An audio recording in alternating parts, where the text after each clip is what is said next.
found this Milwaukee Sawzall blade on my way to work a few days ago. Threw it in my backpack. I figured I'd turn it into something.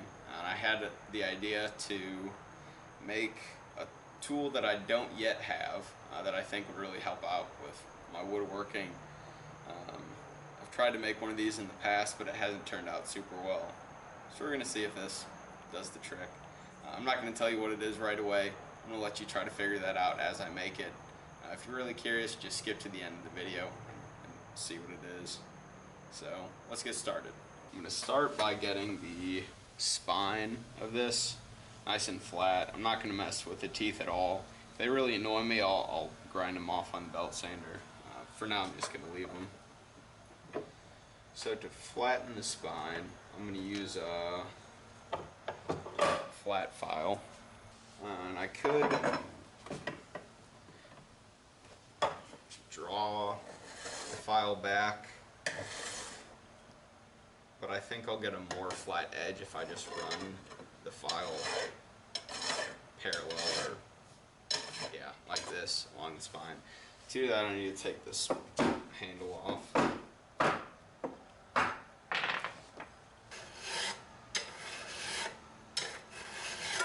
I'm just going to do this until I see all the paint is gone.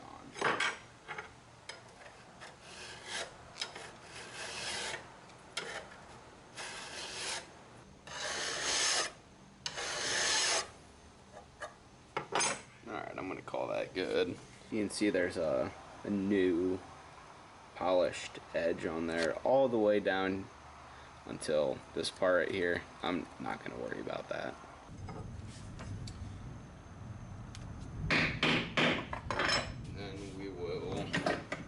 Ensure that this is perfectly flat using a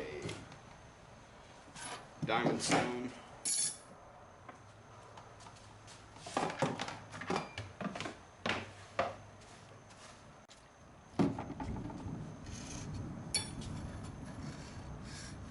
Again, just trying to hold the blade perpendicular to the surface so I can get as right of an angle as possible.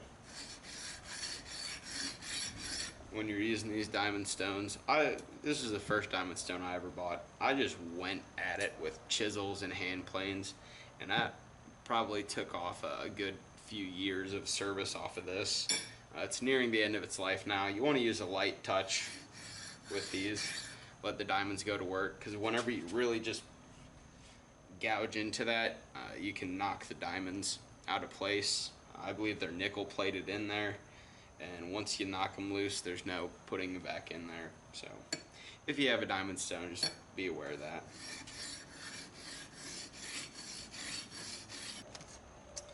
Now I think I've got it pretty flat. Just to be sure, I'm going to color the edge with Sharpie. And then just pass it 2 or 3 times on the diamond stone. And then look at the blade. And if all the Sharpie's gone, then I know it's flat. If there's still some Sharpie there, I know I need to flatten it some more.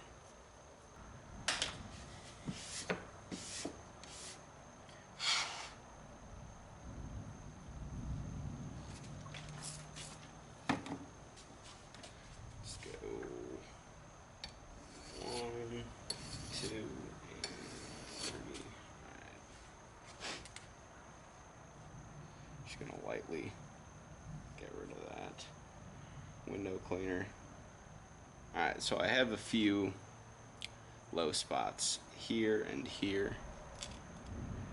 So I'm just gonna hit the diamond stone for another couple minutes, and then that should do the trick. Alright, I've got pretty much from here to here flat. The edges are not quite as important. They don't need to be perfect. Now I developed a burr on the end here. I'm going to get rid of that just by running it along the stone. I'm also going to be scraping off the paint along this edge in the process. That'll gunk up the stone a little, but I'll just wipe it, add more window cleaner, and go about my day.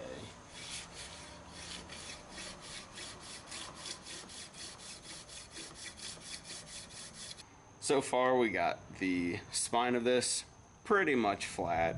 We've also knocked off a majority of the paint that's just along the edge. I don't care quite as much about the rest of this stuff. Mainly just the first 1/16 of an inch behind the spine needs to be free of paint. And it is for the most part. It's not perfect. I'm also not going to try to turn this into a perfect tool.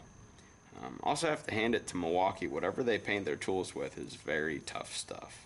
So now I'm going to clamp this up in the Harbor Freight vise and run some metal over the top of this.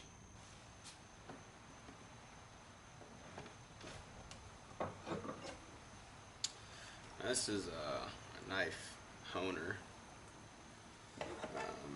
I believe any hardened piece of steel will work.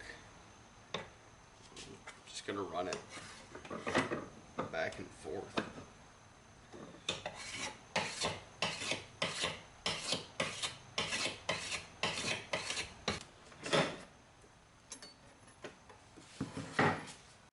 I created a burr in doing that, pushing the sides outward just a little. Bring that burr back to the center.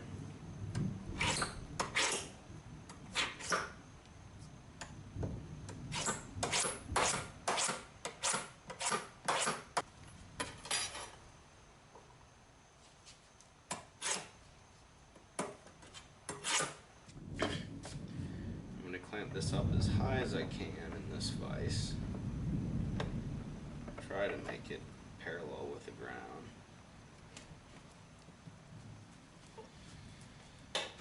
And then I'm going to try to curl this edge right here, this corner, downward that way. So to do that, I'm going to start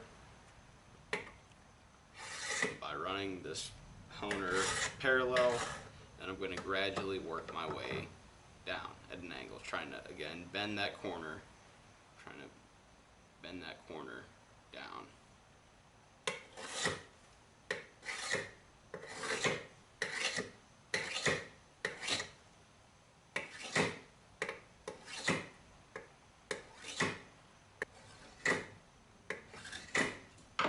Alright, now we're going to do the same thing to the other side.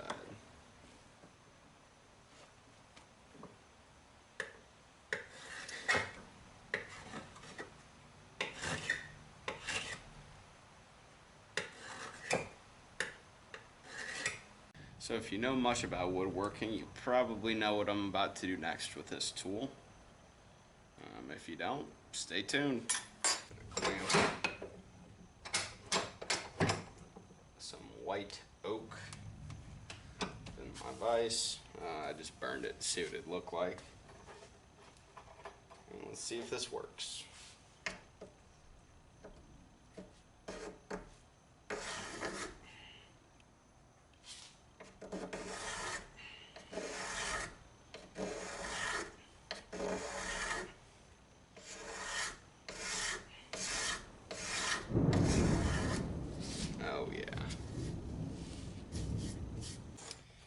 So if you don't know what this is, it's a card scraper or a cabinet scraper.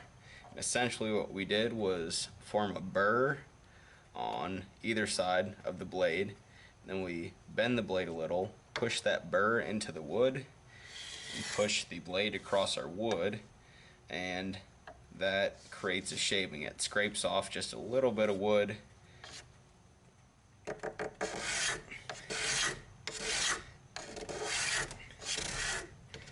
This is used for like getting a smooth finish on something, for taking just a little bit of material off of wood.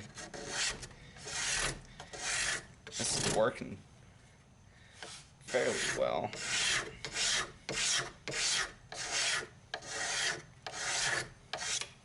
It gets hot. That's, I guess, the downside of using a small blade like this. But I've never had a card scraper that works well before, so I'm not a professional by any means, but this is taking good shavings off this good hardwood, so I would consider this a success. So here's how you make a card scraper out of an old Sawzall blade. I hope you guys enjoyed it, and if you have any questions, let me know in the comments down below. and I'll see you in my next video. This is just some bonus footage. I flipped that piece of white oak on its side, and check out the shavings. This thing is kicking off. I don't know, I just thought that was cool. Figured I'd show you. This thing is very fun to use. Never had one that worked well before, and now I do.